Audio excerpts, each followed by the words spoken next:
Bismillahirrahmanirrahim. Assalamualaikum warahmatullahi wabarakatuh. Di sini saya akan menjelaskan terkait perumusan kebijakan pendidikan. Yang pertama yaitu hakikat formulasi kebijakan. Formulasi kebijakan adalah cara memecahkan satu masalah yang dibentuk dari beberapa aktor yang ada dan dari segala banyak alternatif pemecahan yang ada, maka dipilih alternatif kebijakan yang terbaik.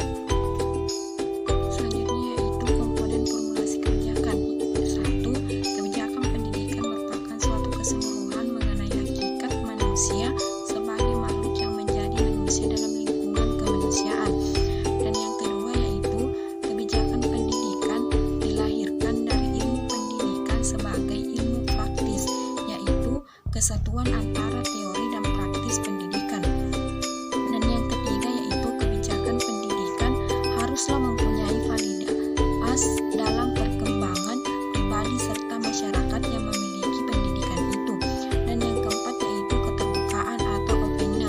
proses pendidikan sebagai proses kemanusiaan terjadi dalam interaksi sosial. Dan yang kelima yaitu kebijakan pendidikan didukung oleh riset dan pengembangan. Dan yang keenam yaitu analisis kebijakan, sebagaimana pula dengan berbagai jenis kebijakan seperti kebijakan ekonomi, kebijakan pertahanan nasional, dan semua jenis kebijakan dalam kebijakan publik memerlukan analisis kebijakan. Yang ketujuh yaitu kebijakan pendidikan pertama-tama ditujukan kepada kebutuhan peserta didik. Dan yang kedelapan yaitu kebijakan pendidikan diarahkan pada terbentuknya masyarakat demokratis. Dan yang sembilan yaitu kebijakan pendidikan berkaitan dengan penjabaran misi pendidikan dalam pencapaian tujuan-tujuan tertentu. Dan yang ke-10 yaitu kebijakan pendidikan harus berdasarkan efisiensi.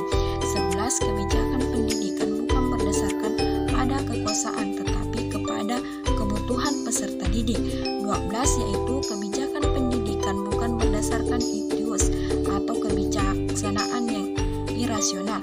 Yang ke-13 atau yang terakhir yaitu kejelasan tujuan akan melahirkan kebijakan pendidikan yang tepat. Baik, selanjutnya yaitu proses formulasi kebijakan.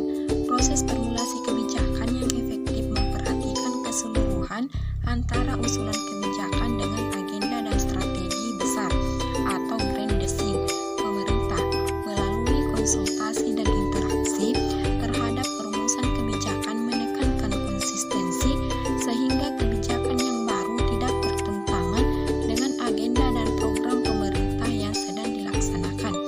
Kemudian menurut Islami dalam buku Prinsip-prinsip Perumusan Kebijaksanaan, negara mengemukakan pendapatnya bahwa ada 4 langkah dalam proses pengambilan kebijakan publik, yaitu 1. Perumusan masalah, 2. Agenda kebijakan, 3. Pemilihan alternatif kebijakan untuk memecahkan masalah, dan yang keempat yaitu tahap penetapan kebijakan.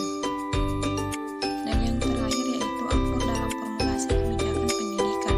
Yang dimaksud dengan lingkungan kebijakan pendidikan menurut Anderson adalah segala hal yang berada di luar kebijakan tetapi mempunyai pengaruh terhadap kebijakan pendidikan. Pengaruh tersebut bisa besar, kecil, langsung, tidak langsung, laten, dan jelas. Orang-orang yang terlibat dalam perumusan kebijakan pendidikan disebut sebagai aktor. Nah, aktor ini adalah partisipan, peserta